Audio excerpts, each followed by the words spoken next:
ज्ञान प्राप्ति चैनल के हमारे सभी साधक मित्रों को नमस्कार। हमारे ये नित्य जुड़ाव के कार्यक्रम में आप सभी का स्वागत है। आपकी साधना कब शुरू हो गई, कब आप विकसित हो गए, वो आपको पता ही नहीं चलेगा। धीरे धीरे आप साधना में सफलता प्राप्त कर पाएंगे, क्योंकि ज्ञान का विषय ही ऐसा है। एक एग्जाम्पल, बहुत ही सुंदर सा एग्जाम्पल मैं आपको देता हूँ। एक कमरे में आप बैठे हैं, बिल्कुल अंधेरा है, कुछ दिखाई नहीं देता। कमरे में एक खिड़की है, वहां से सूर्य की किरणें आप पर पड़ सकती है और पूरे कमरे में उनका उजाला हो सकता है, लेकिन अभी सूर्योदय नहीं हुआ है। सुबह का 3 बजे का समय है, आप बैठे हैं, आपने कमरे में इधर उधर देखा, अंधेरा ही अंधेरा, अंधेरा ही अंधेरा, कुछ दिखाई नहीं देता। आप देखने की कोशिश करते हैं, लेकिन दिखाई कुछ नहीं देता। आपके पास बहुत सारी बुक्स हैं, आप जहाँ बैठे हैं उनके सामने सभी बुक्स पड़ी है। आप एक के बाद एक बुक्स खोलने का प्रयास कर रहे हैं, देखने का प्रयास कर रहे हैं, लेकिन उसमें क्या लिखा है वो मालूम ही नहीं होता। बुक्स के कोई भी पेज में कोई दिखाई नहीं देता, तो मालूम कैसे हो?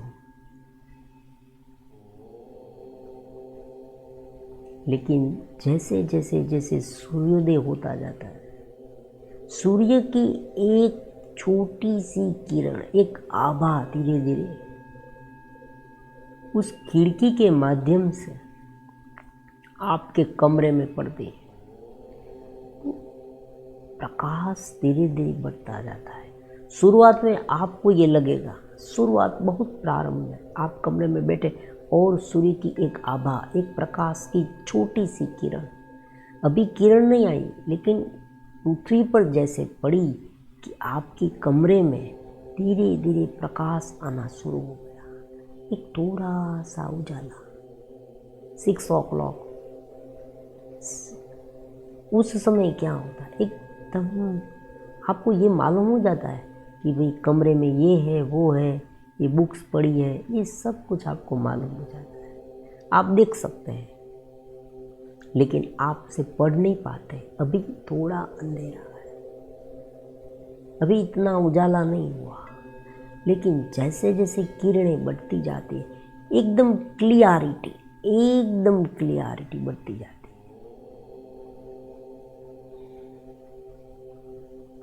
प्रत्येक पेज दिखना शुरू होता है, उसमें क्या लिखा है वो भी दिखना शुरू होता है। आसपास रूम में क्या है, कमरे में, वो सब कुछ आपको दिखने लगता है, एकदम स्पष्ट। ज्ञान की यही बात है। बहुत शुरुआती साधक के मन में इतने पहले तो समझ ही नहीं आता। प्रश्न आप पूछेंगे ना, आप एक काम करें, जो जो प्रश्न आप हमसे पूछते हैं, जो सोचते हैं, वो एक कहीं पर लिख लें और थोड़े समय के बाद साधना तो करें। फिर जब आप वही प्रश्न को कुछ समय के बाद देखेंगे ना, तो आपको पता चलेगा कि हम कहाँ हैं और कहाँ आ गए, कितनी डेवलप हुई, कितना डेवलपमेंट हुआ, कितनी प्रोग्रेस हुई हमने।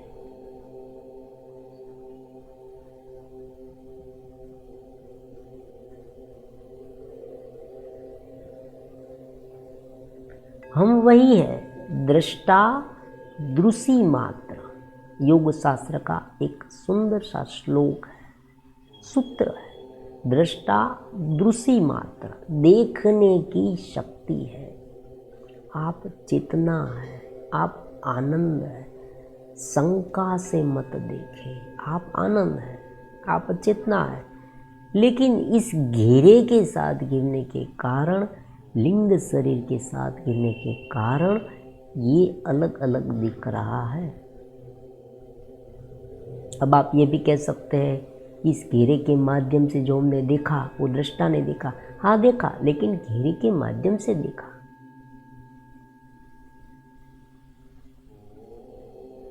पानी जो है उसमें एक कलर डाल दे, लाल रंग का कलर, तो पानी लाल दिखेगा। तो पानी के कारण ये नहीं, ये कलर के कारण लाल रंग है। और दूसरी बात ये है कि ये काल्पनिक क्यों कहा गया। वेदांत ये कहता है ये काल्पनिक है। क्यों? क्योंकि मन बदल जाए ना, अगर शुद्ध हो जाए या हम उनसे ऊपर उठ जाए, दोनों बातें हो सकती है, तो तुरंत सब कुछ सरल हो जाएगा। तो आज का हमारा विषय है देवी संपदा, भगवद गीता का 16वां अध्याय। भगवान 15वें अध्याय में कहते हैं कि ये जो पुरातन पुरुषोत्तम वृक्ष, एक वृक्ष है, ये अलग अलग माध्यमों से अलग अलग प्रकार के एग्जाम्पल देकर एक ही बात समझाने की यहाँ कोशिश की गई है, लेकिन जिसे जो समझ में आए, क्योंकि सभी व्यक्ति का जो घेरा है वो एक जैसा तो है नहीं, सभी का घेरा अलग अलग है। किसी को वो समझ आता है, किसी को ये समझ आता है। तो उस सब में अगर कुछ एक अलग अलग बात करे, जिससे जो पसंद है उनके अनुरूप बात करें, तो उसे समझ में आ जाए। भगवान कहते हैं यो मामेव, देखो 15वें अध्याय में यो मामेव सम्मुढ़ो जानाति पुरुषोत्तम स सर्वविद्वजति माम सर्वभावेन भारत। सर्वज्ञ पुरुषोत्तम रूप से मुझे समझते हैं, एक आत्मा के रूप में, एक सर्वत्र ब्रह्म के रूप में हमें मानते हैं, जो मुझे मानते हैं और पूर्ण भाव से मुझे भजते हैं। ज्ञानी पुरुष, अब जो ज्ञानी पुरुष इस तरह से भजन करते हैं, वो क्यों करते हैं और करने के बाद उनमें कैसे कैसे गुण प्रकट होते हैं। देखो, वृत्तियाँ 2 प्रकार की है, क्लिष्टा अक्लिष्टा। वृत्तया पंचतया, क्लिष्टा अक्लिष्टा। जो वृत्ति अक्लेश युक्त है वो ब्रह्म की ओर ले जाती है। एक सुंदर सा एग्जाम्पल लेते हैं।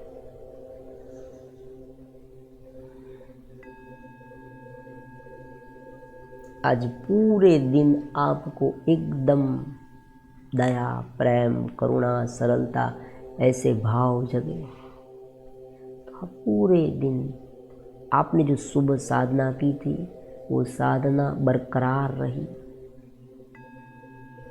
आप रात को जब सो गए तब भी ये साधना जो है ना, उनका भाव आप में रहा। मन के स्तर पर भले हो, लेकिन उनका भाव रहा।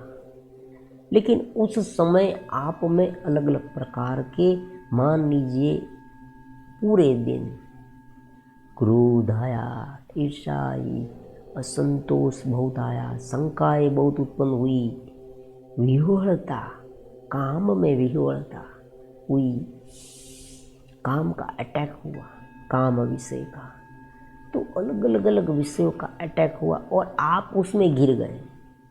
देखो, सहज रह सके तो ये सब अपने आप शांत हो जाएगा धीरे धीरे, सहजता से। लेकिन सहज न रह पाए, क्यों? क्योंकि आदत नहीं है, समझा नहीं है, आदत भी नहीं, और उनके साथ गिरते गए, तो पूरा दिन आपका डिस्टर्ब हो गए, अचेतस हो गए। चेतना का जो भाव है वो आपको अनुभव में नहीं आया, दृष्टा भाव लीकेज हो गया। हम कहते हैं लीकेज हो गया, मतलब वहाँ से चेतना चली, कहाँ चली? इस भाव में। कौन से भाव में? विपरीत भाव। तो कौन कौन से ऐसे गुण हैं जो हमें ऊपर उठाते हैं, परमात्मा की ओर ले जाते हैं, आत्मा की ओर ले जाते हैं, दृष्टा की ओर ले जाते हैं। भगवान समष्टि है, आत्मा व्यष्टि है। उनके करीब जाना, वो उनके, हम वही होते हुए भी उनसे अलग हो गए हैं, ये बात है। तो अभयम सत्व संशुद्धि ज्ञान योग व्यवस्थिता दानम दमः च यज्ञः च स्वाध्याय तप आर्जवम।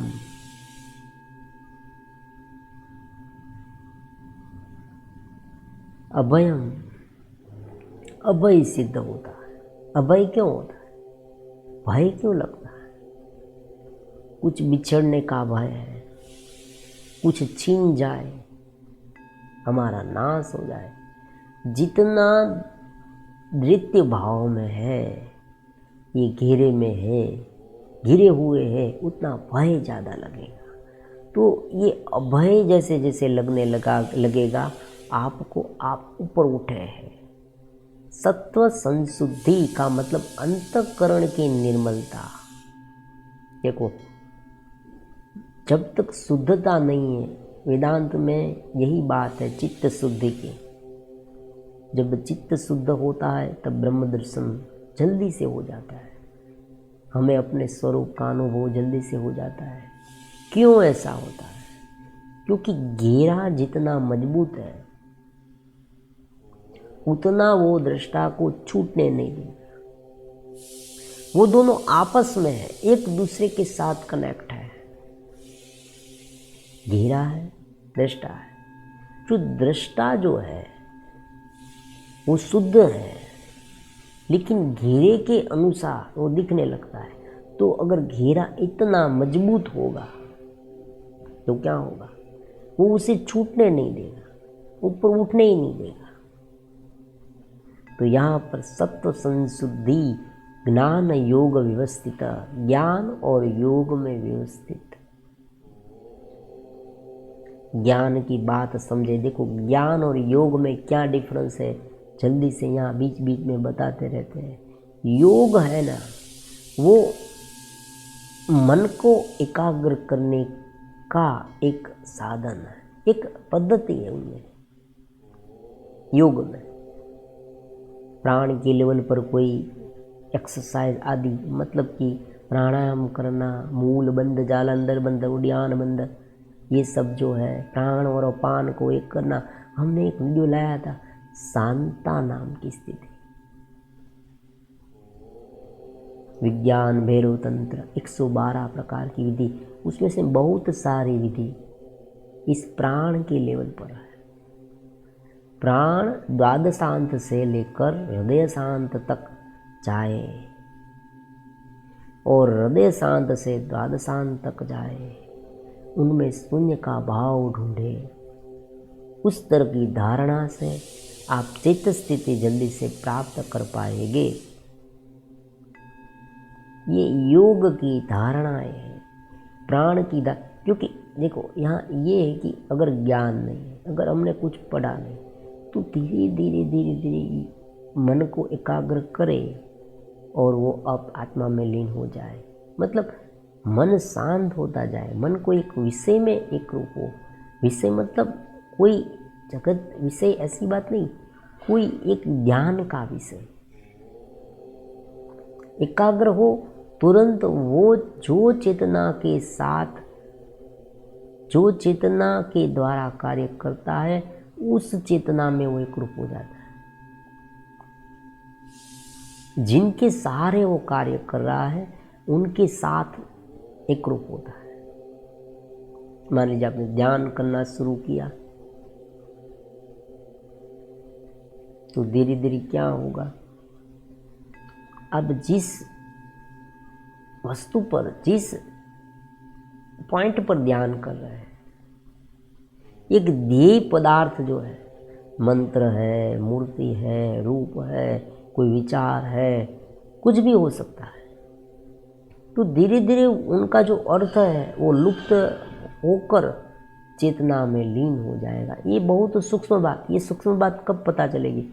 जब आप ध्यान में आगे बढ़ेंगे। सभी प्रकार के ज्ञान के ध्यान के साधन नियमितता की अपेक्षा रखते हैं।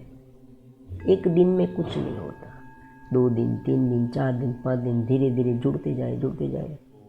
एक समर्पण भाव से, एक आज्ञांकित होकर, मतलब एक नियमितता से, मुझे आज ये सुनना है, समझना है, मन को शांत करते जाए। सब कुछ बाह्य घेरा है, उसे बाहर रहने दे। ये कितना भी उत्पन्न हो, एक बात समझ ले, लिख ले, चाहे कितना डिस्टर्बेंस क्यों ना होता तो है मन के लेवल पर ही, मन के लेवल पर, शरीर के लेवल पर, स्मृति के लेवल पर। 3 लेवल है, एक शरीर का लेवल है, एक माइंड का लेवल है और एक स्मृति का लेवल है। 3 ही है। 3 कैसे? एक तो बाहर आसपास का जो माहौल है वो हमारे शरीर के आधार पर हमें दिखता है, सुनता है, सोचते नहीं, हम स्पर्श करते हैं। 5 ज्ञानेंद्रियों से जो कुछ भी हमें अनुभव में होता है वो घेरा शरीर का है। बॉडी नहीं तो, मान लीजिए बॉडी नहीं तो क्या होगा? बाहर का कुछ दिखाई नहीं देगा। फिर मन के लेवल पर होता है, जो देखते हैं वो मन में सोच के रूप में उत्पन्न होता है। फिर यही सब बातें स्मृति में चली जाती है। 3 घेरा हो गया। समझ रहे? सुंदर बात है। तो ज्ञान योग व्यवस्थित, तो हाँ, योग और ज्ञान में क्या डिफरेंस है? अब योग में इस तरह से मन को कंट्रोल करने की बात की गई है, जब ज्ञान में मूलगत बात को समझाने पर डिपेंड किया गया है। मतलब मूल बात समझा दे साधक को कि भाई तुम आत्मा हो, तुम ये घेरे में घिरे हो, तो क्या होगा? तो वो अपने आप उनमें जाएगा ही नहीं, समझ से नहीं जाएगा। एक छोटा बच्चा है, मैं एक एग्जाम्पल देता हूँ। एक छोटा बच्चा है, उसे आप कहेंगे कि वहाँ मत जाओ, वहाँ मत जाओ, तो भी वहाँ जाएगा। उसे कुछ समझाओ नहीं, केवल कहोगे।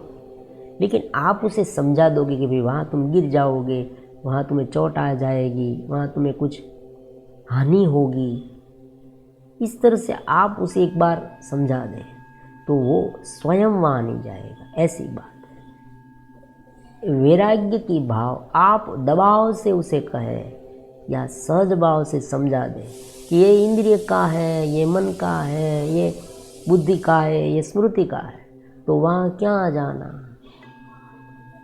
ये समझ है। तो ज्ञान का काम समझ है, अंडरस्टैंडिंग बढ़ाना है।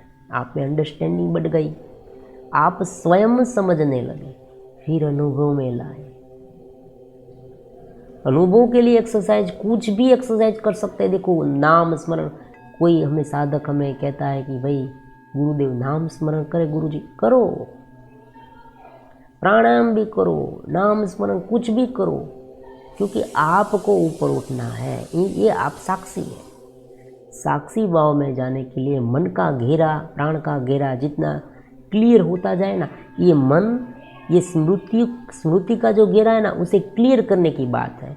भगवान 2 तरफ से वार करते हैं, दोनों ओर से। कोई प्रखर वेदांती है, वो ये कहता है ये कुछ करने की आवश्यकता नहीं, केवल आप ये कह दे कि मैं ब्रह्म हूँ, बस। यही एक ही सूत्र अहम ब्रह्मास्मि भी आपको मुक्त कर सकता है। लेकिन अगर घेरा आज के लेवल पर ये इसलिए डिफ़िकल्ट हो गया है कि जब आप ये कहते हैं कि मैं ब्रह्म हूँ, अहम ब्रह्मास्मि, तब मन के लेवल पर रहकर बोलते हैं, तो मन अहम भाव को पकड़ लेता है और ब्रह्म भाव स्वयं अहम भाव बन जाता है। कितनी नवीन बात है। जो स्वयं अहम से दूर है, जो समष्टि को मानता है, वो स्वयं एक अहंकार में डूब जाता है। क्यों डूब जाता है? क्योंकि घेरा शांत नहीं है। तो ये घेरा अशांत है, घेरे में अशुद्धि है, उस अशुद्धि से विपरीत जो शुद्धि है, देखो देवी संपदा आसुरी संपदा दोनों बात 16वें अध्याय में भगवान ने की है। अभयम सत्व संशुद्धि ज्ञान योग व्यवस्थितो दानम दमश्च यज्ञश्च स्वाध्याय तप आर्जवम। आर्जवम मतलब सरलता। ये सभी प्रकार के जो गुण है ना, वो इतना गहरा अनुकूल कर देता है कि आपको उनका भार ही नहीं लगेगा। आप सहज रूप से ज्ञान में एक रूप हो पाएंगे। अब आगे क्या कहते हैं? अहिंसा, सत्य। देखो अहिंसा में थोड़ा एक, देखो प्रत्येक में एक एक वीडियो बन सकते हैं, लेकिन इतना लंबा नहीं करना। अहिंसा क्यों कर रहा है व्यक्ति? जब वो कोई वस्तु का दमन करना चाहता है। दमन क्यों करना चाहता है? क्योंकि वो अधिकार का हनन करके अपना कुछ श्रेय हो, अपने को ज़्यादा प्राप्त हो, इस घेरे की पुष्टि के लिए वो हिंसा करता है, धर्म के लिए नहीं। मतलब हिंसा इसलिए नहीं करता कि व्यक्ति कोई दूसरा व्यक्ति और पूरी दुनिया का कल्याण हो, इसलिए नहीं, अपने घेरे को ज़्यादा बलवान लाभ हो, इन शॉर्ट लाभ हो, अपने को लाभ।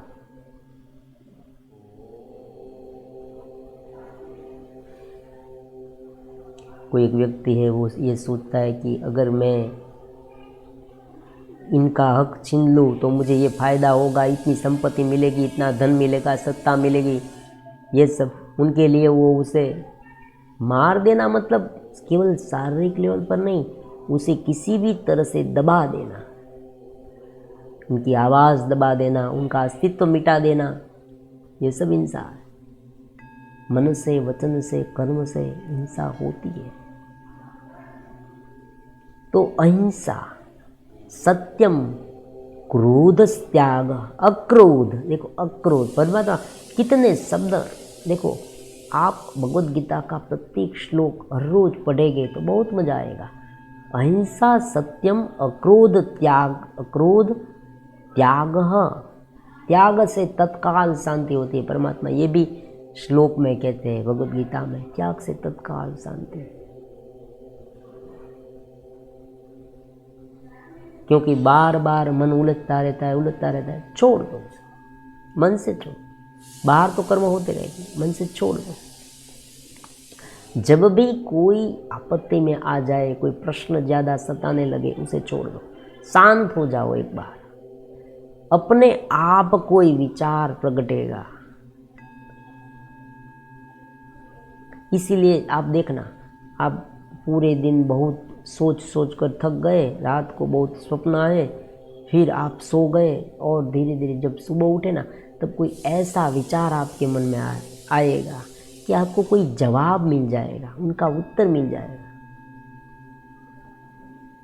इसलिए ज्ञान है, ज्ञान की बात, ज्ञान के सत्संग में जुड़ने की क्यों हम बार बार कहते हैं? क्योंकि यहाँ जैसे ही आप घेरे से छूटेंगे ना, कोई नवीनतम विचार आप में प्रकट हो सकता है। वो आपको इस भौतिक लेवल पर भी मदद रूप होगा, इस जगत पर।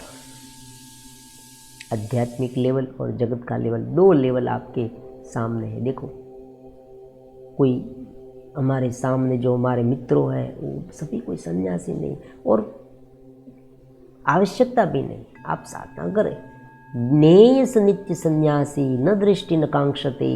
हमने कहा ना, भगवत गीता में भगवान ने कहा, ये बात हमने एक दो वीडियो पहले कही थी। ज्ञेय नित्य सन्यासी यो न दृष्टि न कांक्षते। जो आकांक्षा करता है, जो आकांक्षा नहीं करता, जो द्वेष नहीं करता, वो नित्य सन्यासी। कहीं पर जाने की जरूरत नहीं, साधना करे और मौज में रहे। ये बात है, इस जगत में रहते हैं, मौज में रहे और कायदे में रहे। देखो ये एक श्लोक ऐसे, एक बात ऐसी है, कायदे में रहेंगे तो फायदे में रहेंगे। तो ज्ञान के कायदे में रहेंगे तो बहुत फायदा होगा। तो अहिंसा, सत्यम, अक्रोध, त्याग, शांति, अपेशुनम, निंदा का अभाव, भूतेषु दया। वाह, कितने अलग अलग। देखो सार्वत्रिक ब्रह्म को देखो, यहाँ दो बात है। सबसे पहले भीतर का ब्रह्म पहचाने, फिर सर्व का ब्रह्म पहचाने। पहले वेदांत ये कह रहा है आप ब्रह्म हैं, फिर वो कह रहा है जो माया है ना वो भी ब्रह्म है, लेकिन माया के लेवल से देखेंगे तो वो माया दिखेगी, परमात्मा के लेवल पर देखेंगे तो ये ब्रह्म दिखेगा। इसलिए हम कहते हैं ना अखिलम मधुरम सर्वदा धीपते अखिलम मधुरम। क्यों भक्त ऐसा क्यों कहते हैं? क्योंकि जब उसे स्वयं में परमात्मा दिखते फिर वही परमात्मा सब में दिखते हैं। ये बात बहुत महत्वपूर्ण है। भूतेषु दया अलोलुप्त्वम, अलोलुप्त्वम। जब विषय उपस्थित होते हैं ना तब लोलुप्त्व बहुत महत्वपूर्ण बात है। आज के लेवल में ये इतना महत्वपूर्ण है। आज विषय देखते सामने कोई रास्ते में जा रहे ऐसे पोस्टर देखते हैं, कोई लड़की देखता है कोई, तो मन ही मन ऐसा सोचने लगता है, तुरंत विकार उत्पन्न होने लगते। अलोलुप्त वो हो जाएगा। ज्ञान की दृष्टि से नित्य ज्ञान डालते रहेंगे ना तो स्वभाव आपका जो मन, आप ऊपर इतने उठ जाएंगे ना मन से कि मन ऐसा शांत हो जाएगा कि आप इतने जल्दी विकार नहीं उत्पन्न होंगे। जैसे पेट्रोल के पास जैसे कोई छोटी सी चिंगारी ले जाए, भड़का उत्पन्न होता है ना, ये आग उत्पन्न हो जाती है, इस तरह से नहीं। यहाँ तो क्या होता है, मन दृष्टा मन में इतना लीन है कि जैसे विषय मुझे भुगतू और पूरा शरीर इंद्रिय भी तुरंत स्थिर होने लगती है भुगतने के लिए। फिर हम दबा देते हैं और दबी हुई वासना फिर से बाहर आती है, ये स्मृति के लेवल पर आ जाता है। तो सामने विषय हो फिर भी शांत रह पाए। अलोलुप्त्वम,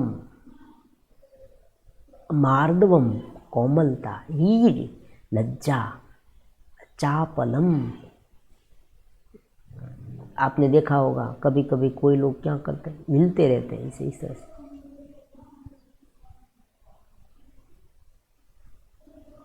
जब आप ध्यान में स्थिर होगे ना तब आपको पता चलेगा, आपकी आँख है ना, आपका पूरा हुलिया ना एकदम ऐसे स्थिर हो जाएगा।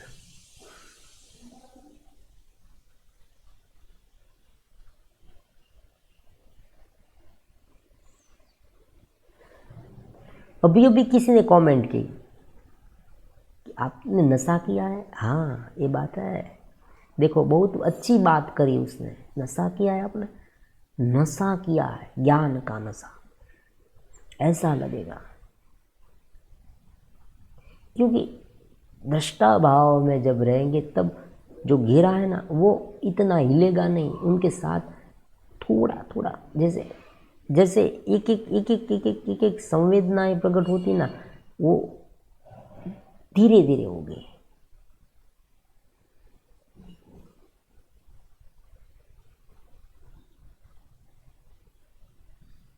अब ध्यान में होगे घंटे निकल जाएंगे।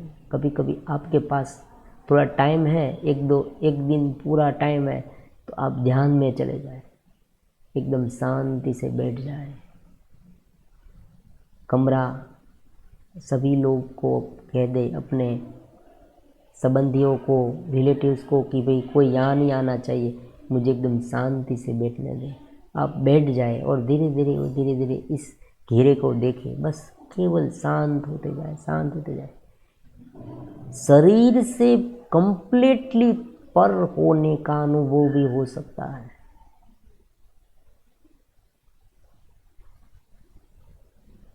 फिर ऐसी स्थिति आएगी, आप ऊपर बाहर जाएंगे, मतलब घेरे में आएंगे, घेरे से ऊपर जाएंगे, फिर घेरे में आएंगे, घेरे से ऊपर जाएंगे, आवागमन होने लगेगा। ये बहुत आगे की बात है। तेज, क्षमा, धृति, शौचम, अद्रोह, च अतिमानिता भवन्ति संपदम देवीम अभिजातस्य भारत। भगवान कहते हैं तेज क्षमा त्रुटि शौचम, तेज क्षमा त्रुटि अहिंसा अलुलुत्वम, अहिंसा नाति मानिता, अभिमान का अभाव, अद्रोह, धैर्य, भीतर से और बाहर से पवित्रता, ये सब देवी संपदा है।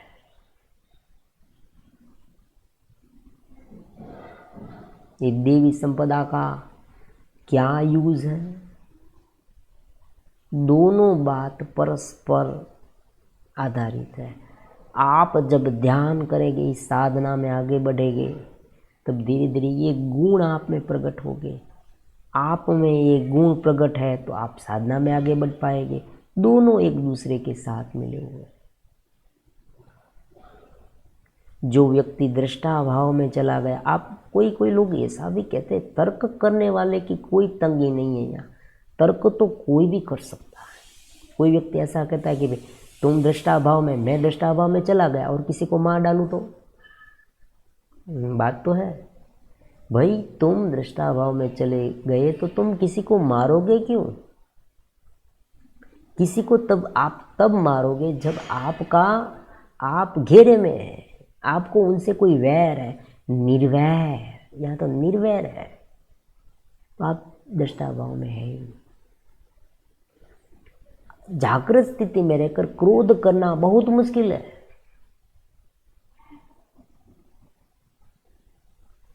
बड़े बड़े संत हैं, महापुरुष है, उसे भी क्रोध करना होता है ना, तो आप देखना विश्वामित्र की तपश्चर्या भंग हो गई, ये बात आपने सुनी होगी पुराणों में। क्यों? क्योंकि वो दृष्टा भाव में से सीधे तुरंत ही जीव भाव में आ गए। तो इतने बड़े बड़े महापुरुष भी इस तरह से आ जाते हैं थोड़े समय के लिए, फिर से वो ऊपर चढ़ते हैं, थोड़ा टाइम लगता है। और जो सामान्य साधक हमारे जैसे है, वो सामान्य साधक ऊपर नीचे होते रहते हैं पूरे दिन, कुछ बात नहीं। पहले एक बार जाए, फिर मजा आए, फिर धीरे धीरे ये बनता बनेगा। जितना ऊपर रह पाए दृष्टा के भाव में, उतना फायदा। ये धीरे धीरे ये घेरा भी शांत होता जाएगा ना, फिर ये घेरा हमें परेशान ही नहीं करेगा।